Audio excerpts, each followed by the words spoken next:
How to switch accounts on Fortnite PS5. Welcome back to the channel, and let's jump right into this video.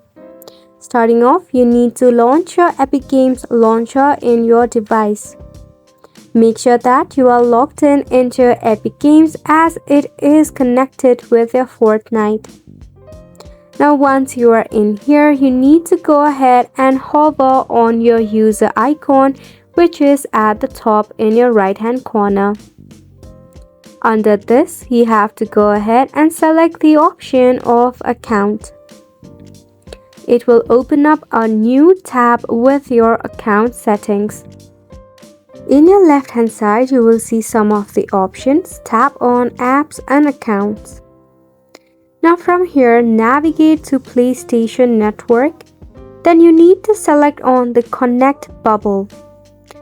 Now currently, as your Fortnite or Epic Games do not support the switch account or multiple login option, you have to connect your Fortnite PS5 with the current account that you want to switch into.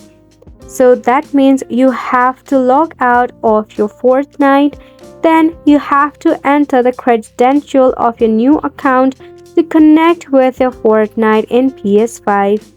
And that is all for the video as well. Thank you so much for tuning in.